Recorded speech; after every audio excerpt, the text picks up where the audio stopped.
올 한해 울산 지역 이슈를 돌아보는 연말기획 2024 뉴스 결산.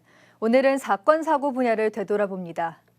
연초에 발생한 대왕암공원 바위 낙서 사건과 음주운전 차량이 울산경찰청 주차장으로 떨어진 황당한 사고가 있었고, 자동차 주행 테스트 실험실에서 3명이 숨지는 등 산업 현장에서의 안타까운 사고도 이어지는 한 해였습니다. 전동은 기자입니다. 지난 1월 2일 동구 대왕암공원에 있는 바위에 누군가 파란색 페인트로 바다남이라고 쓴 낙서가 발견됐습니다. 근처를 비추고 있는 CCTV가 없어 수사에 난항을 겪었지만 경찰은 약 2주 만에 60대 여성 A씨를 붙잡았습니다. 황당한 사건의 이유는 주술적 의미. A씨는 경찰 조사 단계에서 연초 바다의 기운을 받아 가족의 애군을 털어낸다는 의미로 낙서를 했다고 진술했습니다. 황당한 사건은 이뿐만이 아닙니다.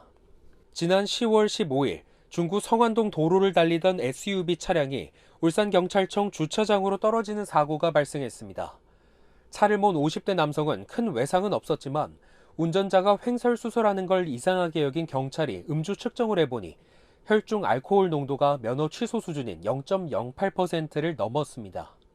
직원들하고 같이 근무하고 있는데 갑자기 후정 주차장 쪽에서 막 쿵쾅쾅 하는 소리가 한 3번 정도 들리더라고요. 그래서 이제 무슨 일인가 싶어서 창문 쪽으로 가서 이제 보니까 후정 주차장에 차량이 한 대 이제 전복돼 있더라고요. 산업 현장에서의 안타까운 죽음도 올해를 피해가진 않았습니다. 지난 3월 24일 울주군의 한 컨테이너 터미널에서 크레인 구조물이 바다 쪽으로 무너지며 작업자 2명이 바다로 추락해 사망했고, 지난 10월 11일 고려아연 온산제련소에서도 냉각탑 작업을 하던 작업자가 5m 아래로 추락해 숨졌습니다. 올해 가장 크게 이슈가 됐던 산업 현장에서의 사망사고는 현대자동차 연구원 질식사고. 지난 11월 19일 현대자동차 울산 공장에 있는 밀폐된 공간에서 주행 테스트를 하던 연구원 3명이 일산화탄소 중독으로 숨졌습니다.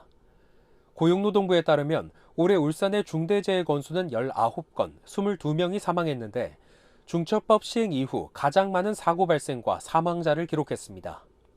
한 해의 사건 사고가 종합되는 2024년 국정감사장에선 전 현직 경찰관 유착 의혹과 성비위 등 울산경찰의 공직 기강을 꼬집었습니다.